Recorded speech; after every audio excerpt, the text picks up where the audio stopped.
গোটা পৃথিবীর যত সুন্দর জিনিস একসাথে রাখুক, আর একদম কালো নিগ্রু 16 বছরের একটা মেয়েকে এক পাশে রাখুক, আর পৃথিবীর যত ফুল ফল পাখি, পৃথিবীর যত পার্ক, পৃথিবীর যত বিনোদন কেন্দ্র, পৃথিবীর যত মার্কেট, পৃথিবীর যত টাইলস সৌন্দর্য সব একখানে থুপ দিছে, আর এখানে কালো একটা মেয়ে এক পাশে দাঁড় করাইছে।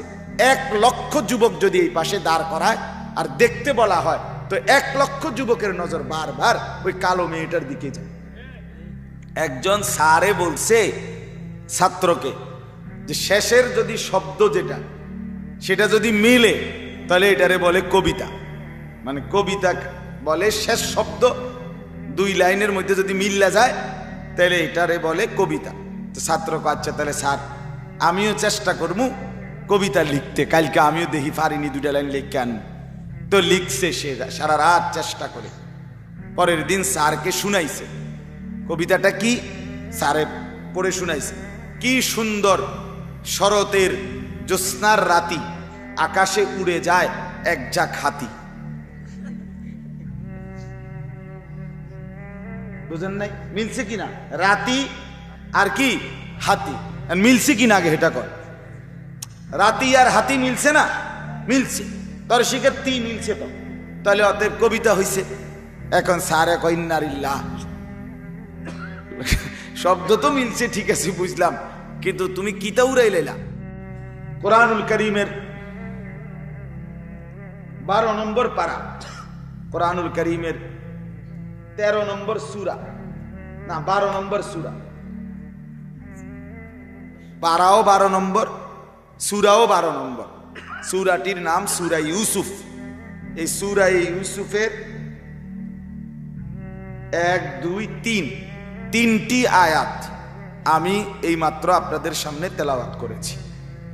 সূরা ইউসুফের 3টি আয়াত 22, 23, 24 এই 3টি আয়াত। আর অল্প একটু সময় ইনশাআল্লাহ এই 3টি আয়াতকে সামনে রেখে অল্প কিছু কথা আমরা আরজ করতে চাই। আল্লাহ তাআলা আমাদেরকে তৌফিক দান করেন। হযরত ইউসুফ আলাইহিস সালাম আল্লাহ তাআলার একজন মহব্বতের পছন্দের মনোনীত নবী। হযরত আদম আলাইহিস সালাম থেকে নিয়ে আমাদের নবী সাল্লাল্লাহু আলাইহি সাল্লাম পর্যন্ত আল্লাহ তাআলা যত নবী এবং রাসূল পাঠিয়েছেন তন্মধ্যে উল্লেখযোগ্য একজন নবীর নাম হলো ইউসুফ আলাইহিস সালাম। এই ইউসুফ আলাইহিস সালামের ঘটনা একেবারে শুরু থেকে ছোট্টবেলা থেকে শেষ পর্যন্ত প্রত্যেকটা পরতে পরতে ঘটনার ওনার জীবনের পরবর্তী মানুষদের জন্য শিক্ষা রয়েছে, উপদেশ রয়েছে, যার কারণে কোরআনুল কারীমে আল্লাহ তাআলা একমাত্র পুরা কোরআনের মধ্যে ইউসুফ আলাইহিস সালামের জীবনের একবারে ছোট্টবেলা থেকে নিয়ে শেষ পর্যন্ত পুরা ঘটনা আল্লাহ তাআলা একটি পূর্ণ সূরা নাজিল করে আল্লাহ তাআলা নাজিল করেছেন। এই সূরাটার নামই হলো সূরা ইউসুফ, যেটার মধ্যে ইউসুফ আলাইহিস সালামের জীবনের ছোট্টবেলা থেকে শেষ পর্যন্ত 100 আয়াত মোট। এই 100 আয়াতের মধ্যে আল্লাহ তাআলা ইউসুফ নবীর পুরা ঘটনা উল্লেখ করছে। আচ্ছা, এই পুরা ঘটনা বলা আমার উদ্দেশ্য না, ইউসুফ আলাইহিস সালামের ঘটনার জিন্দেগীর শুধু একটা অংশ, একটা বিষয় আজকে উপস্থাপন করা, যেটা মূল অংশ, ওনার জীবনের মূল বিষয়, ওনার জীবনের মূল আলোচ্য অংশ হলো যেইটা, এইটাই উল্লেখ করা আমার উদ্দেশ্য। এই অল্প একটু মেন একটা বিষয়, ইউসুফ আলাইহিস সালাম আমাদের প্রিয় নবী সাল্লাল্লাহু আলাইহি ওয়াসাল্লাম, হাদিসের মধ্যে আছে নবীজি সাল্লাল্লাহু আলাইহি সাল্লাম মেরাজে যখন গেছেন নবীজির জীবনে, এই মেরাজে গিয়ে তৃতীয় আসমানে আল্লাহ নবী সাল্লাল্লাহু আলাইহি সাল্লাম যাওয়ার সময় হযরত ইউসুফ আলাইহিস সালামকে দেখছেন। এই যে দেখছেন ইউসুফ নবীকে দেখে অনেকক্ষণ, ইউসুফ আলাইহিস সালামকে দেখে আমাদের নবী সাল্লাল্লাহু আলাইহি সাল্লাম বলছেন, হাদিসে আছে যে আমি ইউসুফকে দেখলাম অনেকক্ষণ, দেখে শেষ পর্যন্ত এটা বুঝলাম যে তামাম আল্লাহর যত মাখলুকাত, 18,000 মাখলুকাত কিংবা তার চাইতে বেশি হোক বা কম হোক, আল্লাহর সমস্ত সৃষ্টির মধ্যে আল্লাহ যত সৌন্দর্য দান করছে, একা ইউসুফকে তার অর্ধেক দান করছে। সুবহানাল্লাহ। এখন ভাবেন, এই পৃথিবীতে কোটি কোটি কোটি কোটি নারীর সৌন্দর্য, ফুলের সৌন্দর্য, সাগরের সৌন্দর্য, হ্যাঁ, ফুলের সৌন্দর্য, ফলের সৌন্দর্য, আসমানের সৌন্দর্য, জমিনের সৌন্দর্য, চাঁদের সৌন্দর্য, সূর্যের সৌন্দর্য, কত কিছু আল্লাহর সৃষ্টি, কত কিছু সুন্দর। এই পাখি কত জাতের, কত সুন্দর, ফল কত রকমের, কত সুন্দর, ছোট্ট ছোট্ট আপনার বিভিন্ন রকমের পোকা, কত রকমের, কত রঙের, কত রঙের। এই সব কিছুর সমস্ত সৌন্দর্য তার অর্ধেক আল্লাহ তাআলা দান করছেন ইউসুফ আলাইহিস সালাম। ইউসুফ আলাইহিস সালাম তাহলে কি পরিমাণ সুন্দর ছিল, ভীষণ সুন্দর, অসম্ভব সুন্দর ছিল ইউসুফ আলাইহিস সালাম। আচ্ছা, কি সমস্যা? আওয়াজ প্রথম থেকে হয় না। ওই আগের হুজুর মাওলানা শহীদুল্লাহ সাহেব বেচারা অনেক কষ্ট করছে, কয়েকবারই কথা বলছে। আমি তো শুনি, আমি কিন্তু আসছি অনেক আগে, 9:15 বাজেই আমি আসছি, কিন্তু তখন থেকেই দেখছি উনি বয়ান করছে কষ্ট করে। এই মাইকের আওয়াজটা কোনোভাবেই সুন্দর না। এখন আমি যদি আবার প্রথম থেকে দমকাদমকি শুরু করি, তো এই মাইকের উঠে যে আওয়াজ যাবো, আর আমার শ্রোতারার আওয়াজ ভালো লাগবে। হ্যাঁ, এরা আমার আজকে 18 বছর, আলহামদুলিল্লাহ 18 বছর আমার এই ছোটখাটো ওয়াজের জিন্দিগি, 18 বছর। এই 18 বছরের জীবনে সবচেয়ে বেশি কষ্ট পাইছি ওয়াজের মধ্যে কাদের থেকে, যদি আমারে জিগায় তা আমি বলবো যে মাইকম্যান দিতে।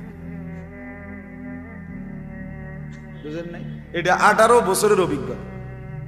এরা সর্বযুগেই এই আনবো অসল জিনিস, অথবা যারে পাঠাইব অপারেটর হে অসল, হে ডাইন বোঝে না, বাম বোঝে না, কতটি বল্টু আছে এটিতে শুধু লারে। কথা বুঝছি? বহু লক্ষ টাকার মাহফিল, এটা তো ছোট মাহফিল, 2-4-5 লাখ টাকার মাহফিলও নষ্ট করে দিছে মাইকলার। বুঝেন নাই? এরকম বহু বহু। আমি এটা আমার একদিন দুই, মনে করেন মহাসম্মেলন 5 লাখ 10 লাখ টাকার মাহফিল, এ কি জানি এগুলার বড় একটা চ্যাপটা কিতা আনে, এর মধ্যে হাজার হাজার বল্টু। বুঝছেন নি কথা? এডি শুধু লারে, শুধু লারে, মানে উড়াই লইতে আছে, আসলে কিচ্ছু বোঝে না। হুদ্দা, হে হুদ্দা লারে, সে বুঝেই না যে এটা লাইরে কি লাভ। তুমি একটা জিনিস বুঝলে না, 2টা লারা দিলে ঠিক হয়েছে তো। এটা একদিন আমি কিছুদিন আগে এক মাহফিলে গেছি, তো একটু হালকা বৃষ্টি পড়ছিল, তারা উপরে তেরফাল দিছে মাহফিলের প্যান্ডেলের ওই এরকম উপরে সামিয়া। তা আমি জিগাইলাম বেটারে যে ভাই মাইকে ডিস্টার্ব কেন, আওয়াজ ক্লিয়ার না? কজুর ওই যে উর্ফে যে তেরফাল দিছে এই কারণে। আমি বললাম আমি আমার এই 42 বছরের হায়াতে এরকম আশ্চর্য কথা আমি মনে হয় পৃথিবী সৃষ্টির পর থেকে আর কেউ শুনছি কিনা। এটা কি করি, কি এর লোকে তুমি কি মিলাইলা?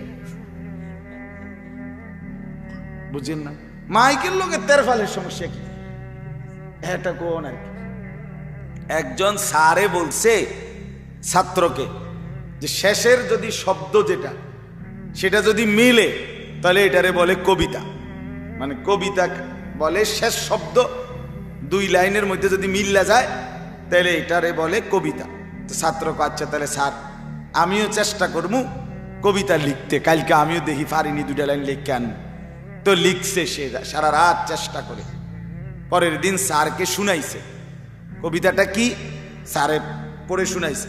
কি সুন্দর শরতের জ্যোৎস্নার রাতি, আকাশে উড়ে যায় এক ঝাঁক হাতি। বুঝেন নাই? মিলছে কিনা? রাতি আর কি হাতি মিলছে কিনা আগে হেটা কর। রাতি আর হাতি মিলছে না? মিলছে। তোর শিখে তি মিলছে তো, তাহলে অতএব কবিতা হইছে। এখন স্যারে কয় ইন্নালিল্লাহ, শব্দ তো মিলছে ঠিক আছে বুঝলাম, কিন্তু তুমি কিতা উড়াই লাইলা? হাতি তো এক ঝাঁক তো পরের কথা, একটা হাতি তো ওরে হাতি কি রে জুড়ি হাতি উড়বে কেমনে? সে বলছে স্যার এটা উড়ার প্রশ্ন না, প্রশ্ন হলো শব্দ মিলছে কিনা। আপনি বলছেন শব্দ মিলাইতে, এখন হাতি উড়ক বা না উড়ক এটা আমার দেখার বিষয় না, আমার দেখার বিষয় হলো শব্দ মিলছে, এইটা যেই দশা এটার এই দশা। আল্লাহ তাআলা আমাদেরকে বুঝ দান করে। চলেন বাপ, আমি তাড়াতাড়ি বলতে চাই। তো হযরত ইউসুফ আলাইহিস সালামকে আল্লাহ তাআলা ভীষণ সৌন্দর্য দান করছেন, অনেক সুন্দর, অনেক সুন্দর। কিভাবে বললে এটা বুঝবে? ভীষণ সৌন্দর্য আল্লাহ তাআলা ওনাকে দান করছিলেন। এই চূড়ান্ত সর্বোচ্চ সুন্দরের মধ্যে আল্লাহ তাআলা ওনাকে পৃথিবীতে সৃষ্টি করেছে। সেই ছোট্টবেলা থেকে যে ওনারে দেখছে সেই বিমোহিত, সেই বিমোহিত। আমরা তাফসীরের মধ্যে পড়ছি ইউসুফ আলাইহিস সালামের মা ছোট্টবেলাতেই ইন্তেকাল করছে। ইউসুফ আলাইহিস সালামের আপন ফুফু ওনাকে লালন পালন করছে, ইয়াকুব নবীর বোন। কিন্তু ছোট্টবেলায় উনি ইয়াকুব আলাইহিস সালাম ওই বোনের কাছ থেকে, মানে ইউসুফ আলাইহিস সালামের ফুফুর কাছ থেকে বড় কষ্টে, খুব কষ্টে করে ইয়াকুব আলাইহিস সালাম নিজের ছেলেকে বাড়িতে আনছে। মানে ওই ফুফু দিতে চায় না, যে না আমি ইউসুফকে দেব না, দেব না। এরপরে ইয়াকুব আলাইহিস সালাম তিনি তার এই ছেলেকে এত বেশি ভালোবাসতেন, আপনারা জানেন 10 ভাই মিলে যখন উনাকে কূপে ফেলে দিছে, পরবর্তী 40 বছর পরে, বহু ঘটনার পর ইউসুফ আলাইহিস সালামকে ফেরত পাইছে ইয়াকুব নবী। কিন্তু কোরআনে আছে ওয়াবিয়াদ্দাত আইনাহু মিনাল হুজনি ফাহুয়া কাযীম। হযরত ইয়াকুব আলাইহিস সালাম 40টা বছর লাগাতার এই ছেলে ইউসুফের জন্য কাঁদতে কাঁদতে ওনার 2 চোখ অন্ধ হইয়া সাদা হয়ে গেছে। এত বেশি ভালোবাসতেন ইউসুফ আলাইহিস সালাম। মিশরের ওই ছেলে মোবাইল টিপো না, ভিতরে বসা, ওই সাদা শার্ট, এই যে পাঞ্জাবিওয়ালার পিছনে, হুজুর আমনের পিছনে বেটকাইও না, অপদার্থের মতো। জীবন বড় অপদার্থ থাইকো না, আকল ফতার কিছু খাটাও। সুন্দর করে বলা হয়েছে কমপক্ষে 1 ঘন্টায়, এই কদ্দুর অসুন্দর করলাম, এতক্ষণ ভাল লাগছে না। কিছু মানুষের খাসিয়তের যে আমনে একারে হেরে ভদ্রতার সাথে বলবেন না, হেরে ওই কিছু মানুষ তেসরা না কইলে হে সোজাইত। এতক্ষণ বলার পরেও, এরপরও কেমনে সাহসটা হলো আপনি বলেন? মোবাইল, মোবাইল মানে আমাকে আল্লাহ বানাইছেন মোবাইল টিপার জন্য, মোবাইলকে বানাইছে আমার জন্য। আমি মোবাইলের জন্য, মোবাইল আমি মোবাইলের গোলাম, মোবাইল আমার গোলাম, খালাস। এবার আমার মা আসেনি, বাপ আছে কিনা, আমার কোনো বংশ আছে কিনা, আমার কোনো ইজ্জত আছে কিনা, আমার কোনো সম্মান আছে কিনা, আমার কোনো দেশ আছে কিনা, আমার কোনো করণীয় আছে কিনা, মানুষের জন্য, সমাজের জন্য, দেশের জন্য, জাতির জন্য আমার কিচ্ছুর দরকার নাই। আমি আছি, মোবাইল আছে, মোবাইল আছে, আমি আছি, খালাস।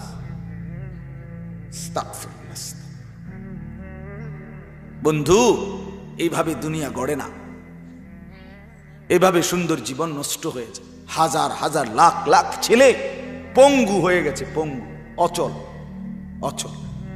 শারীরিক সক্ষমতা, যৌবনের ক্ষমতা, যৌন চাহিদা এবং শারীরিক সুস্থতা সব শেষ। কোটি কোটি যুবক, লাখ লাখ যুবক, এ শুধু 2 আঙ্গুলে টিপ্পা, রাতকে রাত, দিনকে দিন উলঙ্গ ছবি দেখতে দেখতে, নর্তকীর নাচ দেখতে দেখতে, জিনা ব্যভিচার দেখতে দেখতে, আর নিজের হাত নাপাক, নিজের হাত নিজের লজ্জাস্থানে নাপাক ভাবে ব্যবহার করতে করতে লক্ষ লক্ষ যুবকের শরীর ক্ষয় হইয়া কোমর শেষ, চোখ শেষ, জীবনও শেষ, যৌবনও শেষ। আমি একবার ডাইরেক্ট বললাম, আমি তো ব্যক্তিগতভাবে বসে নওজোয়ান ছেলেদের জন্য সারাক্ষণ ফিকির করি। দিবারাত্রির মেহনতে আমার সবচেয়ে বেশি এই মুসলমানের ছেলেদের জন্য। আমি শুনি অগণিত ছেলের কাহিনী, শুনি অগণিত অগণিত। বুঝবা না, এখন বুঝবা না, এটা মরণ নেশা, নারীর নেশা।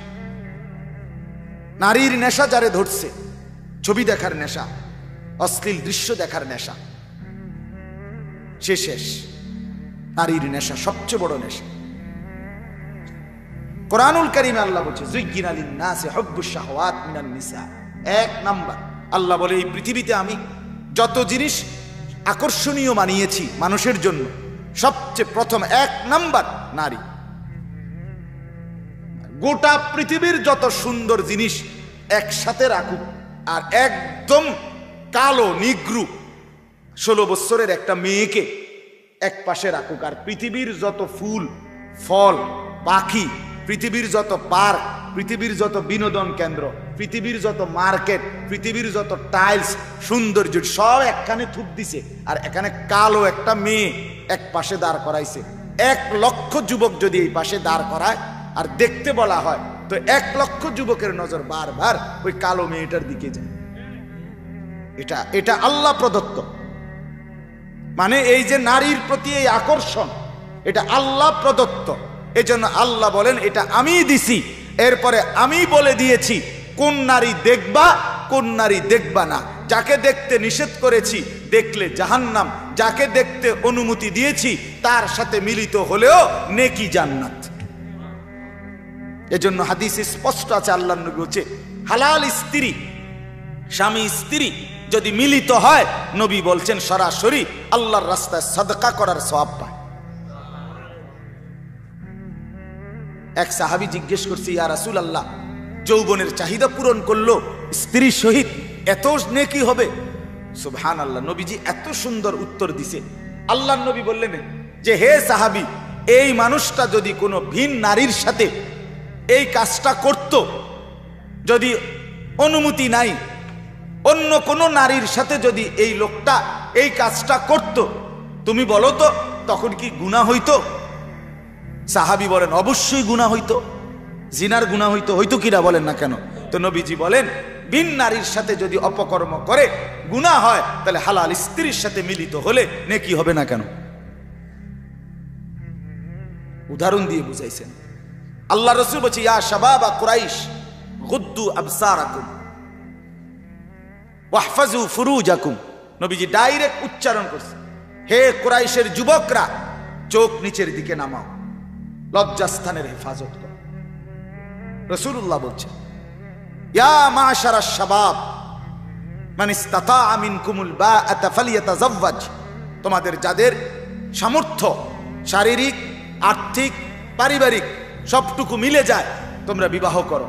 ফাইন্নাহু আগাদ্দু লিল বাসার ওয়া আহসানু লিল ফারাজ। কেননা বিবাহ তোমাদের চোখ নামাবে এবং লজ্জাস্থানকে হেফাজত করবে।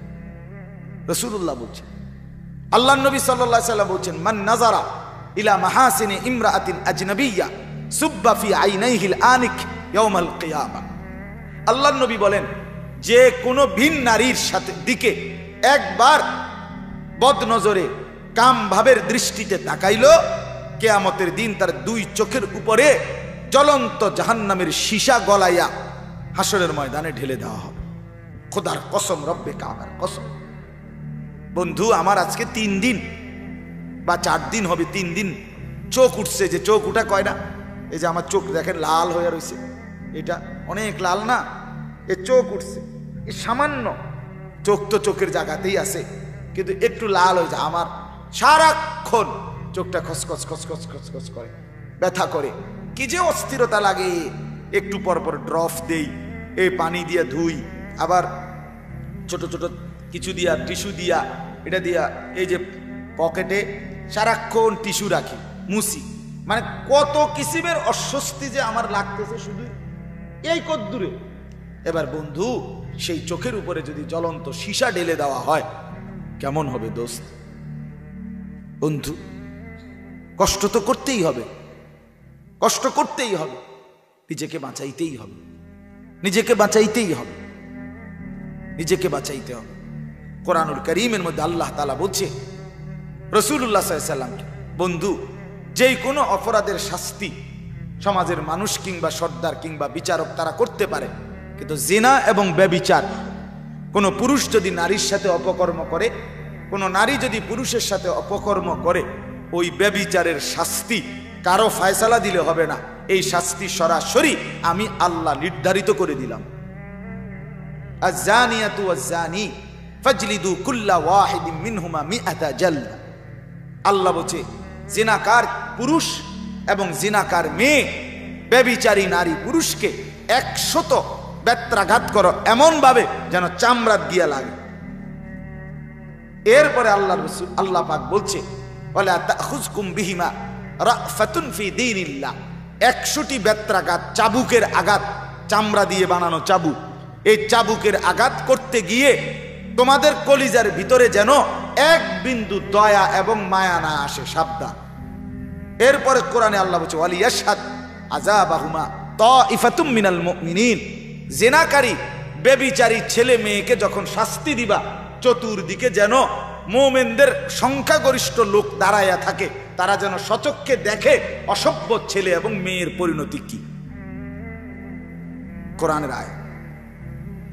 আরো শোনো মিয়া, আল্লাহ তাআলা কোরআনে বলছে সরাসরি, আল্লাহ তাআলা বলছে যেই মেয়ে অপবিত্র, খবিস, চরিত্র খারাপ, বেপর্দা, তো আল্লাহ ডাইরেক্ট বলছে সেই বেপর্দা মেয়ে খবিস, তার জন্য স্বামী মিলবে যেটা, এটা হলো খবিস।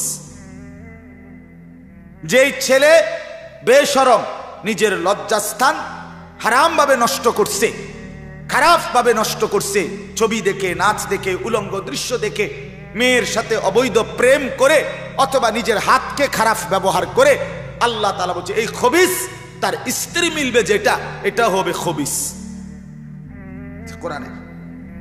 কোরআনের আয়াত। আল্লাহ তাআলা বলছে খবিস আল খাবিসাতু লিল খাবিসিন ওয়াল খাবিসুন লিল খাবিসাত। খবিস পুরুষ, খবিস নারী, খবিস নারী, খবিস পুরুষ। খবিস আর খবিস আল্লাহ তাআলা, নবীজি বলছে, নবীজি যখন টয়লেট বাথরুমে ঢুকতেন তখন নবী পানাহ চাইতেন, আল্লাহ খবিস থেকে আমি আপনার কাছে পানাহ চাই। এজন্য খবিসের ঠিকানা পেশাব পায়খানা, বাথরুম। আমি শক্ত করে বললাম, আমাকে বলতেই হবে, বলা ছাড়া উপায় নেই। শক্তভাবে না বলে, আশা হলো 100 না 1000 যুবক থেকে যদি একজনের দিলের মধ্যে অনুভূতি আসে, আশা করা যায় সেও লাভবান হবে, আমিও লাভবান হব। ওই এক যুবকের পবিত্রতার কারণে হতে পারে আল্লাহ তাআলা একটি সমাজ, একটি অঞ্চল বদলে দেবে। এই আশাই বলি, এই আশাই বলি। কথা বুঝছেন তো? বলতেছিলাম ইউসুফ আলাইহিস সালামকে আল্লাহ তাআলা ভীষণ সৌন্দর্য দান করছিলেন। এই সৌন্দর্য দান করে আল্লাহ তাআলা ইউসুফ নবীকে এই অপরূপ সৌন্দর্য তো বাহ্যিক দিছিলেন যে ওনার বাবা ওনার জন্য অস্থির, ফুফু অস্থির। এরপরে হযরত ইউসুফ আলাইহিস সালামকে দেখে জুলাইখা, মিশরের অর্থমন্ত্রী, আজিজে মিশর যাকে বলা হইতো, তার স্ত্রী তার প্রতি প্রচন্ড আসক্ত হইছেন। 40 জন নারী ইউসুফ আলাইহিস সালামকে এক পলক শুধু সামনে দিয়ে হাইটা গেছে, উনি এইটা দেখেই পাগল হয়ে গেছে, নিজেদের হাতের আঙ্গুল কেটে ফেলছে ইউসুফ আলাইহিস সালামকে দেখে, এবং চিৎকার দিয়ে বলছে জুলাইখা হাশা লিল্লাহ, আল্লাহর কসম, মা হাযা বাশারা, আরে এটা তো কোনো মানুষ না, ইন হাযা ইল্লা মালাকুন কারীম, এটা তো এক পুত পবিত্র ফেরেশতা। আমরা যে কইটা যেন নূরের পুতলা, নূরের টুকরা, এত সুন্দর, এটা যেন মানুষ না, এটা পুরাটাই যেন আলো, এটা পুরাটাই যেন আগুন, এত সুন্দর ছিলেন তিনি ইউসুফ আলাইহিস সালাম। আচ্ছা, এখন আমি যেটা বলতে চাই, বুঝাইতে চাই, এটাই বললে আমার কথা মূল শেষ। ইউসুফ আলাইহিস সালামের অনেক মর্যাদা, কারণ একমাত্র নবী আল্লাহ তাআলা যার ঘটনা পুরো উল্লেখ করছে, ওনার বাবার কাহিনী, ওনার 10 ভাইয়ের কাহিনী, ওনাকে কূপে নিক্ষেপ করার কাহিনী, কূপ থেকে উঠাবার কাহিনী, মিশরের বাজারে বিক্রয়ের কাহিনী, জুলাইখার বাড়িতে আশ্রিত হওয়ার কাহিনী, এরপরে জেলখানার কাহিনী, এরপরে 2 জন কারাবন্দির স্বপ্নের ব্যাখ্যা বর্ণনা করার কাহিনী, এরপরে একজন বাদশাহ তিনি স্বপ্ন দেখছেন, ইউসুফ নবী স্বপ্নের ব্যাখ্যা দিয়েছেন, এরপরে মিশরের কারাগার থেকে তিনি মুক্তি পাইছেন। এরপরে তিনি মিশরের হইতে হইতে তিনি বাদশাহ হইছেন, বাবা মার সাথে একত্রিত হইছেন, ভাই বেরাদরের সাথে সম্পর্ক ঠিক হইছে। এসব কিছু আল্লাহ কোরআনে বলছেন। কিন্তু কেন এত গুরুত্ব দিয়ে ইউসুফ আলাইহিস সালামের ঘটনা আল্লাহ বর্ণনা করলেন এত কিছু? এর একটাই মূল কারণ, ইউসুফ বাহ্যিকভাবে সুন্দর ছিল এই জন্য না। সুন্দর আমার নবী সাল্লাল্লাহু আলাইহি সাল্লামও ছিলেন, সুন্দর আম্বিয়ারা সকলেই ছিলেন, কিন্তু ইউসুফ আলাইহিস সালামের ভিতরের চরিত্র, ভিতরের সৌন্দর্য, অন্তরের ভিতরের যেই সৌন্দর্যটা, খোদার কসম এটা ছিল একেবারেই আশ্চর্য, একেবারেই বিরল। আল্লাহ তাআলা বলেন, যাকে আমি বাহিরে ভীষণ সৌন্দর্য দান করেছিলাম, তাকে আমি অন্তরের ভেতরেও অনেক বড় সৌন্দর্য দান করছিলাম, অনেক বেশি। এই ভিতরের সৌন্দর্য মানে চরিত্রের পবিত্রতা, আখলাকের পবিত্রতা। যেই যুবক এত সুন্দর, গোটা সৃষ্টির অর্ধেক সুন্দর যেই যুবকের শরীরে, যেই যুবকের চেহারা, সে হাজারো মহিলার সাথে অবৈধ কাজ করতে পারত। যাকে ডাকতো সেই এই যুবকের সাথে যাইতো, যাকে তাকে ইচ্ছা করে সে আপনার অশ্লীলতা বেহায়াপনা করতে পারত, কারণ অসম্ভব যৌবন, সুন্দর, একেবারেই চাকচিক্যময় চেহারা। কিন্তু আল্লাহ বলেন, আমার ইউসুফ গোটা পৃথিবীর নারী সকলেও যদি ডাকছে, আমার ইউসুফ এই ডাকার ভেতরে একেবারে উপযুক্ত গুনার পরিবেশ, জিনার পরিবেশ, বেবিচারের পরিবেশ, নিজের খাহেসাত চরিতার্থ করার সর্বোচ্চ সুযোগ পাওয়ার পরেও বাহ্যিক সৌন্দর্যে নয়, বরং ভেতরের পবিত্রতা দিয়ে আমার ইউসুফ আমি আল্লাহকেই রাজি করেছি। আর এটাই তার শ্রেষ্ঠত্বের কারণ, এটাই তার মূল বৈশিষ্ট্য, মূল বৈশিষ্ট্য। এজন্য কোন যুবক তার জীবনের সবচেয়ে বড় বিশেষত্ব দোস্ত, হাজার রকমের চুলের ফ্যাশন না, বিভিন্ন মডেলের প্যান্ট না, বিভিন্ন মডেলের গেঞ্জি না। তুমি মাসে মাসে, বছরে বছরে, 2 মাসে 3 মাসে চুলের ডিজাইন বদলাইবা, কোনো ছাগলেও তোমার এটি চায় না। এটি কেউ কিচ্ছু দেখে না, এটির 2 পয়সার কোনো মূল্য কারো কাছে না।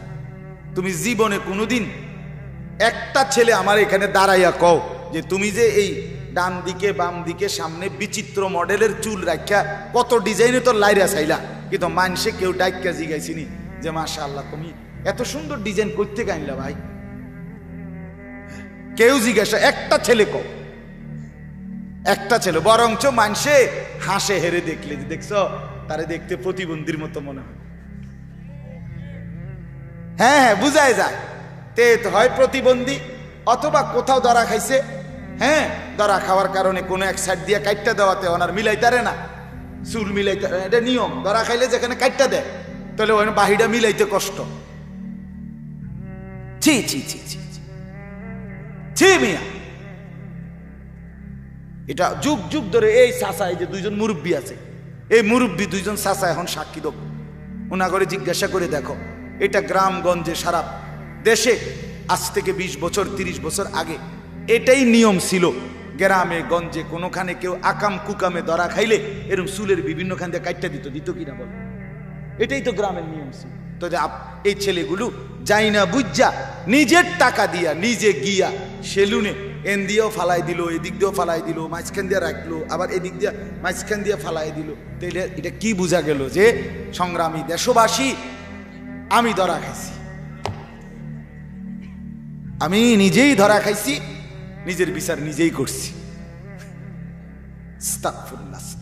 এটা সৌন্দর্য নয় বন্ধু, এটা সুন্দর না। হরেক রকমের প্যান্ট, এটা সুন্দর না। হরেক রকমের গেঞ্জি, কখনো নাম লেখা, কখনো নাম ছাড়া, কখনো মানুষের ছবি, কখনো নায়িকার ছবি, কখনো খেলোয়াড়ের ছবি, কখনো গায়িকার ছবি। না রে বন্ধু, এই বৈচিত্র্যময়, এক এক সময় এক এক রং, এক এক সময় এক এক ঢং, এটা স্বাভাবিক না, এটা প্রতিবন্ধী মানুষের কাজ, এটা পাগলের কাজ। মুসলমান সুস্থ, মুসলমান স্বাভাবিক, মুসলমানের নড়া চড়া, উঠা বসা, হাসি কান্না, আনন্দ বেদনা, রাত দিন, সকাল দুপুর, চুল দাড়ি, লেবাস পোশাক। আরে মুসলমান কয়টা চুল রাখবে, কোন চুলগুলো কাইটা ফেলবে, এটা কি আল্লাহর রসুল আলাদা আলাদা ভাবে ভাগ করে বলে যায় নাই? কথা বলেন না কেন? দাড়ি রাখতে বলছে, নাভির নিচের পশম কাটতে বলছে কিনা বলেন না কেন? বগলের পশম উপরাইতে বলছেন কিনা? তাহলে কোন পশম থাকবে, কোনটা থাকবে না, এটাও তো নবীজি বলে দিছে। তার মানে মোমেনের শরীরের সাজগোজ, মোষ এটা কাটতে বলছে, দাড়ি এটা ছাড়তে বলছে, চুল স্বাভাবিক রাখতে বলছে, বগলের পশম উপরাইতে বলছে, নাভির নিচের পশম কাটতে বলছে। তাহলে তোমার দেহের মধ্যে কোনটা থাকবে কোনটা থাকবে না সেটাও তো তোমার রসুল বলে গেছে, তুমি কেন অন্যের কাছে গেলা?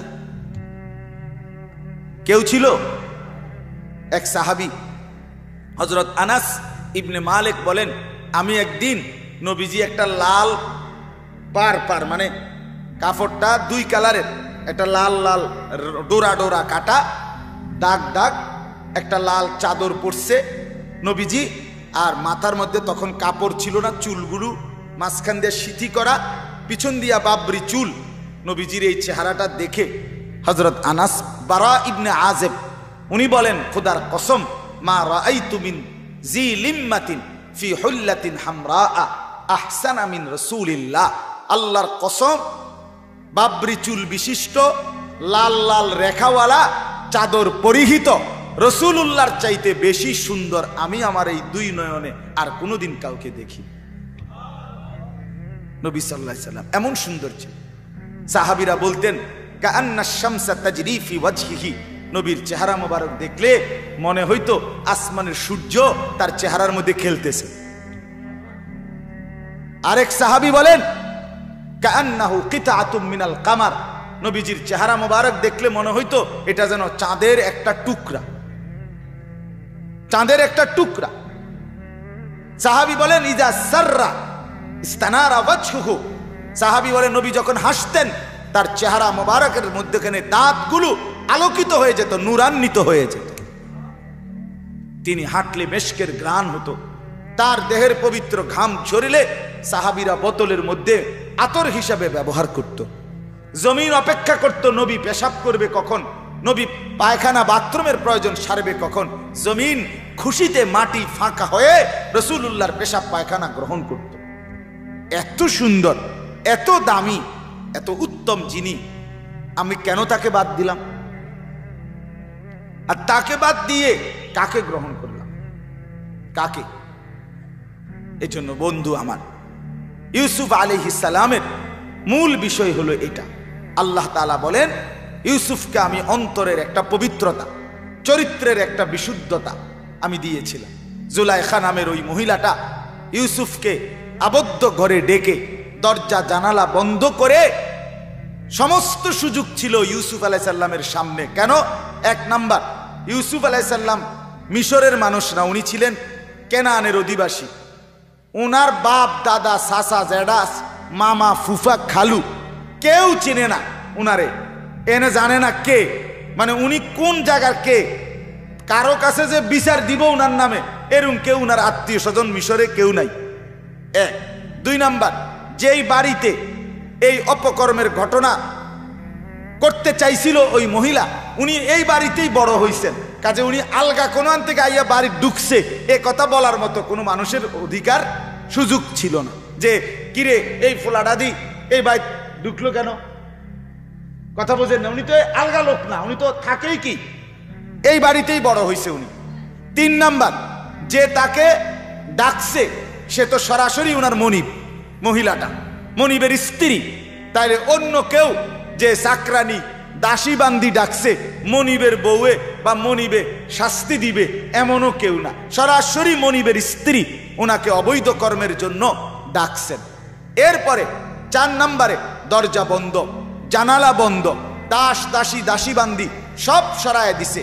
এই চূড়ান্ত পরিস্থিতিতেও ইউসুফ আলাইহিস সালামকে যখন ওই নারী ভরা যৌবন, ইউসুফ আলাইহিস সালামের তাফসীরের মধ্যে আছে তখন ইউসুফ আলাইহিস সালামের বয়স 27 কিংবা 33 কিংবা কমপক্ষে 20-এর ঊর্ধ্বে। এই অবস্থায় যৌবনের এই সময়ে একটি আবদ্ধ ঘরে একজন সুন্দরী রূপসী নারী মনিবের স্ত্রী যখন ওনাকে অবৈধ কাজের জন্য ডাকছেন, সাথে সাথে ইউসুফ আলাইহিস সালাম তিনটা কথা বলছেন। এক নাম্বার, মাআযাল্লাহ, আমি আল্লাহর আশ্রয় চাচ্ছি। দুই নাম্বার বলছে, ইন্নাহু রাব্বি আহসানা মাসওয়াই, আমার মনিব মানে তোমার স্বামী আমারে ছোট্টবেলা থেকে আদর করে লালন পালন করছে, আমি এমন মনিবের নাফরমানি করতে পারি না। তিন নাম্বার, ইন্নাহু লা ইউফলিহুজ জালিমুন, বলছে জুলাইখা মনে রাখবা, কোনো ব্যভিচারী, কোনো অসৎ, কোনো লম্পট, কোনো দুশ্চরিত্র মানুষ জীবনেও কোনোদিন সফল হয় না। সে ব্যর্থই হয়, লজ্জিতই হয়, লাঞ্ছিতই হয়, অপদস্থই, আজ কিংবা কাল, আজ কিংবা কাল। এই তিনটা কথা আল্লাহ বলেন, আমি আমার ইউসুফের সামনে আমার কুদরত দেখাইছি, আমার নিদর্শন দেখাইছি। তাফসীরের মধ্যে আছে, কেউ কেউ বলছেন ইউসুফ আলাইহিস সালাম ওই ঘরে এই অবস্থাতেই তিনি ওনার আব্বা ইয়াকুব আলাইহিস সালামকে দেখছেন আল্লাহর কুদরতে, এই জন্য তিনি সাথে সাথে আল্লাহকে ডাক দিছেন। কেউ বলছে লা তাকরাবুজ জিনা, জিনার কাছেও যেও না, এই আয়াত লেখা দেখছেন। অথবা কেউ বলছেন আল্লাহ তাআলা ওনাকে যৌবন বয়সে যেই আসমানি ইলম দিছেন, আল্লাহকে মানার যোগ্যতা দিছেন, এই যোগ্যতার বলেই তিনি আল্লাহ তাআলাকে ডাক দিছেন, জুলাইখার হাত থেকে নিজেকে হেফাজত করছেন। আল্লাহ বলেন, এই যুবক যৌবনকালে ভরা যৌবনে এক নারীর হাত থেকে নিজের চরিত্রের হেফাজত করলো, আমি আল্লাহ কিয়ামত পর্যন্তের জন্য তাকে দামি বানাইয়া কোরআনে তার আলোচনা তুলে দিলাম। এই শেষ কথা, এইটা আবার তর্জমা শুনেন। আল্লাহ তাআলা বলেন, ওয়ালাম্মা বালাগা আশুদ্দাহু আতাইনাহু হুকমান ওয়া ইলমা, আল্লাহ বলেন আমার ইউসুফ যখন পূর্ণ যৌবনে উপনীত হলো, যুবক হলো, আমি আল্লাহ তাআলা তাকে হিকমত দিলাম এবং আসমানি ইলম দিলাম, ইলম দিলাম। আল্লাহর পক্ষ থেকে পরিপূর্ণ জ্ঞান অর্জন হয় যৌবনকালে। আল্লাহ বলেন আমি ইউসুফকে হিকমত মানে আমাকে মানার যোগ্যতা, ইলম মানে আমাকে জানার মতো যা দরকার ইলম জ্ঞান তা দান করলাম। ওয়া কাযালিকা নাজজিল মুহসিনিন, আল্লাহ বলে ছোট্টবেলা থেকে যে নিজেকে পবিত্র রাখে এমন নেককারকে যৌবনকালে আমি সর্বোত্তম ইলম দিয়ে থাকি, সর্বযুগ। শুধু ইউসুফ কেন, এটা নিয়ম। 6 বছর, 8 বছর, 10 বছর, 12 বছর, 14 বছর, এই ধীরে ধীরে যে নিজেকে গড়ে তোলে, চরিত্রবান হিসাবে সেফ রাখে, একদিন পূর্ণ যৌবনকালে 25 বছর 30 বছর বয়সে আল্লাহ তাআলা তাকে আসমানি ইলম দেয়, হিকমত দেয় এবং অপরিসীম সম্মান এবং মর্যাদা দিয়ে দেয়। এরপরে আল্লাহ বলেন, ওয়ারাওয়াদাতহুল্লাতী হুয়া ফী বাইতিহা আন নাফসিহি, যেই মহিলার ঘরে এই ভরা যৌবনে ইউসুফ লালিত পালিত হচ্ছিল, সেই মহিলা ইউসুফকে ভীষণভাবে আকর্ষণ করলো এবং ওয়াগাল্লাকাতিল আবওয়াবা, নিজের ঘরের সবগুলো দরজা জানালা বন্ধ করে দিল। ওয়াকালাত হাইতালাক, ওই নারী বলল, ইউসুফ তুমি আমার কাছে আসো, আমি তোমাকেই চাচ্ছি অবৈধ কাজের জন্য। ইউসুফ আলাইহিস সালাম 3টা জবাব দিছে। ক্বালা মাআযাল্লাহ, 1 নম্বরে বলছে চতুর্দিকে বাঁচার কোনো উপায় নাই, কিন্তু সাথে সাথে বলছে আমি আমার আল্লাহর আশ্রয় চাই। কার আশ্রয়? 2 নাম্বার, ইন্নাহু রাব্বি আহসানা মাসওয়াই, আমার মনিব তোমার স্বামী আমাকে বড় যত্ন করে লালন পালন করছে। এমন মনিবের হাত, স্ত্রীর গায়ে, এমন মনিবের ঘরে কোন কৃতজ্ঞ গোলাম দাস তার ঘরের মধ্যে দুশ্চরিত্র অপবিত্র কাজ করতে পারে না। 3 নাম্বার, ইন্নাহু লা ইউফলিহুজ জালিমুন, আর শোনো ব্যভিচারী, লম্পট, দুশ্চরিত্র, জালেম, পাপী কোনোদিন সফল হয় না। সফল কত ছেলে আমি তো দেখি দোস্ত, যে হুজুর 3 বছর গভীর প্রেম করে বিয়ে করছি, এখন 8 মাস 6 মাস 12 মাস বউয়ে পারে না জামাইরে জুতা দিয়া ফিরে, জামাই পারে না বউরে জুতা দিয়া ফিরে। অগণিত হাজার হাজার হাজার হাজার। এই সেদিন এক ছেলে আইসা বলতেছে, হুজুর এখন বিয়ে করলাম এতটা ভালোবেসে, এখন 8 মাসের মাথায় আমার স্ত্রী বলে আমি নাকি অন্য মেয়ের সাথে কথা বলি, আমার কাছেও সারাক্ষণ মনে হয় সে অন্য ছেলের সাথে কথা বলে। আহ আহ, মানে সংসারটা তখন জাহান্নামের টুকরা। ওই যে বলছে আল্লাহ খবিস, খবিসের সাথে খবিস মিলছে। এজন্য ভাইয়া এটা ঠাট্টা মনে করলে চলবে না, এটা বড় নিয়ামত। একজন পবিত্র স্ত্রী, একজন হালাল স্ত্রী, একজন নেককার নারী মিলা পাওয়া, এটা আল্লাহ তাআলার শ্রেষ্ঠ নিয়ামত। আর এর জন্য নিজেকে পবিত্র রাখতে হবে। নিজের আখলাক, নিজের চরিত্র, নিজের চলাফেরা নষ্ট করে দিলে খবিস ছাড়া আর কিছু মিলবে না। আল্লাহ তাআলা তৌফিক দান করেন বুঝার। ওয়ালাকাদ হাম্মাত বিহি, আল্লাহ বলেন ওই নারী তো ভীষণভাবে নিজের অন্তরে গুনার কল্পনা করতে লাগলো।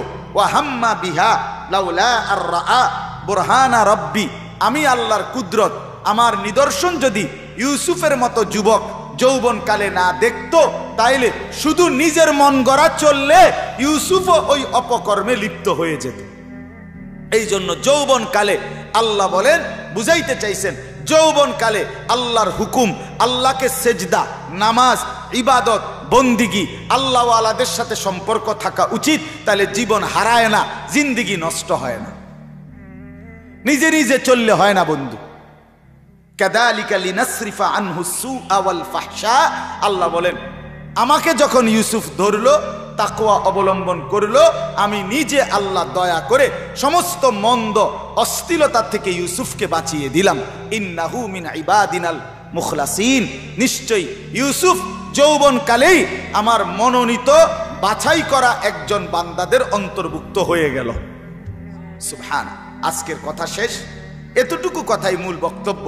আবারও বলছি, আমি প্রতিদিন বলি, 10 জন ছেলেও যদি শুনে থাকো ভাই, এটা দরকারি বিষয় যে নিজেকে সমবয়সীদের আড্ডায় ছেড়ে না দেওয়া, মোবাইলের আড্ডায় ছেড়ে না দাও।